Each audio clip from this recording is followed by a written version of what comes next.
Boom! Welcome to another talking helmet, everybody. I'd much rather be out on the motorcycle, but the weather's not cooperating, guys. Sorry. We'll get to the title pretty quick here. Here's a few things I want to run past you real quick.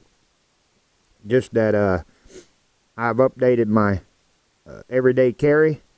I thought I'd show you all that and give you some suggestions on how you can do the same thing.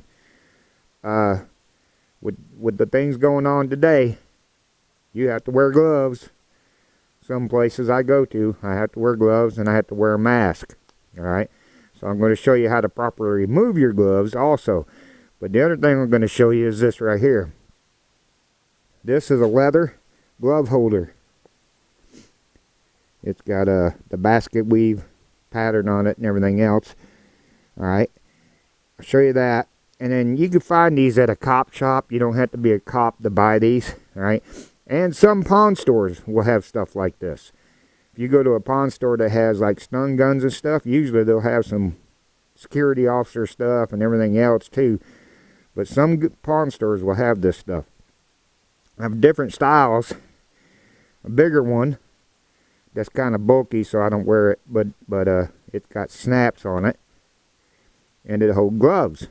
Alright, I don't like the snaps. That's the thing. Yes, these are off my duty belts. Alright. The other thing is an old nylon handcuff holder. That'll hold plenty of gloves. And it's nice and soft, and it'll fit on your belt nice and good. Or if you have an old cell phone holder lying around, or cell phone case, this is fairly soft, and it'll hold a lot of gloves. So just giving you some ideas on how to carry gloves with you. Alright, add to your EDC. Alright, I also started carrying a mask. A lot of places I go to are requiring us to wear a mask, and the funny thing is they're not providing any. None of the mask, so you gotta have your own. Alright, now, seen a lot of people taking gloves off the wrong way. Does you no good to take the gloves off the wrong way if you're going to get what's on them on you. Alright? Number one, hand sanitizer will tend to dry your hands out. So when you go to remove your glove, what I do is I put hand sanitizer on my gloves. I hand sanitize my gloves. Alright? Alright? Simple. And then you take your thumb, grab this part right here and turn it inside out. I do it until my thumb is out, right? Then take your other, the thumb again and grab this point and drag this, and I'm going to screw it up. Well, wait a minute. Give me a second. I didn't let my fingers out. All right, grab that and turn it inside out. All of it's inside out. Take it properly. And then it's inside out, and everything on the outside is on the inside now and not on you. Alright? I could probably done that better, but I ain't recording this again. This is the third time I've recorded this. And then properly dispose of these. I went to Walmart the other day, and these are all over the fucking parking lot on the ground. Put them in the trash, people. Use your brain a little bit. Alright, so it's story time. Tuesday the 14th. Today is Saturday the 18th. Alright. Just give you a head, what the deal is. Tuesday the 14th, I was, evening, around 5 p.m. I was walking out of a truck stop up in Broken Bow, Oklahoma. Walking to my truck. Phlegm caught in your throat, kind of like you give a good old cough to get it out of there. I was walking through the parking lot, felt that urge to do that, coughed, and then I could taste blood in my mouth. I spit it out on the ground. I said, uh-oh, that's probably not good. So I climbed up in my truck. I had my dinner with me because you only get takeout now. And I sit in my truck for a little bit, and about every 5-10 minutes would cough up some blood. So I snapped some pictures of it, and then I called the ER where I live and talked to an ER nurse and explained everything. She had me tell her about, described everything. And she advised me to get to an ER now. Something's wrong. I'm like, duh. But I was in Broken Bow, Oklahoma. I didn't want to go to the ER there. Because this looked like something I could get admitted for, and I ain't going to an ER and getting admitted to the hospital 500 miles away from my home.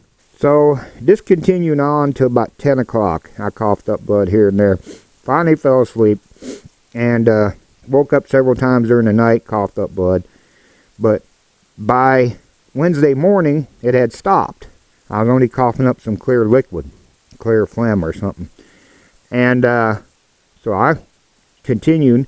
I knew I was going up into Fort Smith to pick up a load to go to Fort Worth so I could head home from there. So all I had to do is get that way and then I'd go to an ER. So about halfway through the day I went to stop. I stopped to take a break and I called my doctor and I spoke with his nurse, explained everything to her, and she told me the same thing. Get to an ER now. Something major is wrong. I said, okay, I'll do that. Well, I didn't do that. I wanted to get home. So I continued driving. I got to Fort Worth that evening. I didn't have enough hours left to get home, so I spent the night in Fort Worth. Started right about 5 o'clock, started coughing up blood again, only there was a little bit more than it was the night before. Was able to sleep that night, coughed a couple of times, got up, coughed up some. By morning, it quit again. No more blood. It's like it's on a schedule. So I made it home that morning. That'd be Thursday morning. What day was that? 16th. Like I said, today's the 18th. And went straight to the ER. And they done all their testing, done x-rays, and then they actually done a CT scan because they saw something on x-ray. And then they came and gave me the news. I have a 12 centimeter tumor on my left lung. Now, they didn't do a biopsy. Reason being is I got referred to an oncologist, okay? And he said the oncologist would do the biopsy, but it's really, the results of the biopsy are secondary right now, he said, because right now, you're coughing up blood. So either way, no matter what the biopsy reveals, they're going to have to go in there, and by the looks of what he said, is probably have to remove about half of my left lung. He said, so that's going to happen regardless. You can't go around, hacking up blood all the time. They got to get in there and fix that. So regardless of the biopsy. So they are going to do a biopsy. I waited today's Saturday. I waited all day Friday for the oncologist to call. Nobody called. And so I called them, and the nurse said, well, he's reviewing your case and setting up a plan of attack, getting everything, what he thinks needs to be done and all that stuff. And when he's done with that, he'd call. He said, but she said it'd like to be Monday. Like, I guess I'll go the whole weekend hacking up blood, and then, cracks me up. It don't concern me. It does. Obviously having a tumor on your lung concerns me a little bit.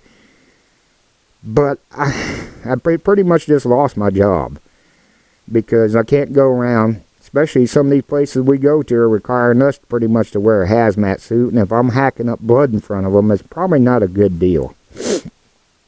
I'm driving down the road hacking up blood. Not a good deal. So I pretty much just lost my job, or at least on medical leave. And that is going to be a financial big-time burden. And all my stuff I've paid for except for my motorcycle. I still make payments on my motorcycle, and that's what concerns me. Because all y'all that ride out there, that's a good, get out there and go and just forget about everything. And I wish I could do it now if it stopped raining. So I really want to go riding, just to get out there and go. And you can hear that cough. Previous video I had a cough, and I thought I was getting over a cold, but it's actually this thing here. So that's what is causing it. This and that. Whew. Anyways, that's the deal. Hopefully I can survive this financially. It's going to hurt big time financially. And that's really all I'm concerned about right now, is the financial deal with this. So anyways, hey, let's get to something more fun. I need a haircut. You can't get a haircut. The grandkids are about to give me a haircut. Enjoy. Good. And I have plenty of alcohol until you get done. Okay. Alright? You're scaring me, but I'm going to let you cut my hair. Alright, go to town. He can go first. I'm scared. Why are you scared? I don't know. What are you?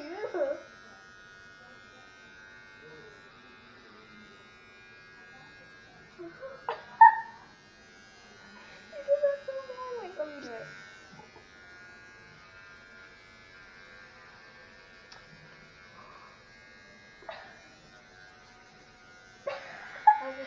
Wait. Are y'all taking turns? Yes.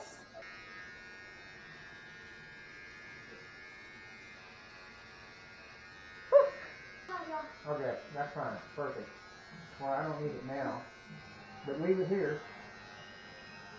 Okay, let's make it high and tight. Yeah, this should be high and tight. So first you need to make a big line oval. I got this side.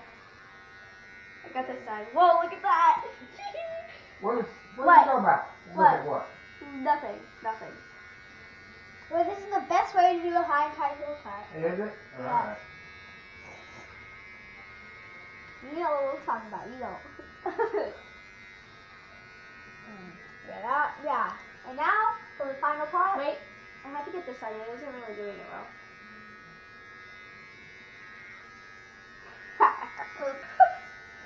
Don't worry, I know what I'm doing.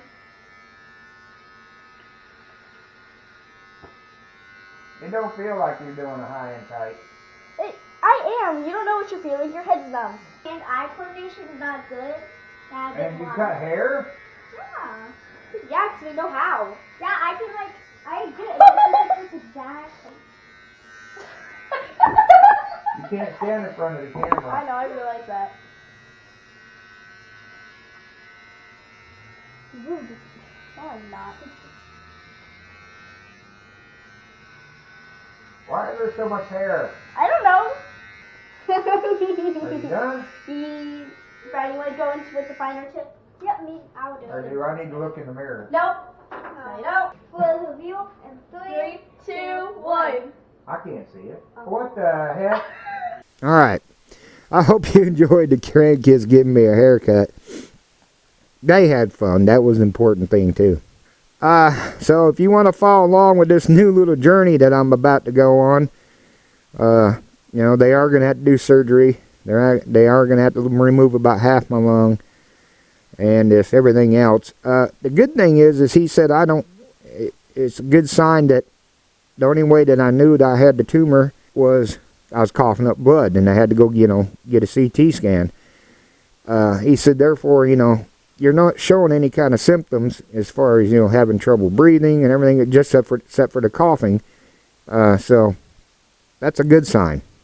He said all the vessels around it, all the vessels around your heart, everything looked real good as far as that goes. So he seems to be optimistic that, you know, it'd be dormant or something like that. So hopefully that's what it comes out to be. But they are going to have to remove about half my lung. That kind of sucks. But people live with one lung. But if you want to follow along with that, I'll try to keep y'all posted on that one. Oh, well, I hate to, you know, I know this is a gloom and doom kind of fucking, well, you know, video. So, but I try to try to do better next time. As always, if you have served or if you're currently serving in our nation's military, if you're a firefighter, EMS, first responder, and let's not forget the doctors and nurses out there on the front lines risking their lives, and the truck drivers and everybody else risking, I ain't kidding you, risking their lives to to treat us if we're sick, and to treat the people with the COVID-19, and the truck drivers trying to get everything stocked back up, and the medical supplies and everything else there. Everybody, I mean, it's so many people involved there are actually out there risking catching this so we could have, things better. So don't forget to, say thank you to them. We appreciate everything you do and the sacrifices you and your families have made. Ladies, flash a stranger today. Boom.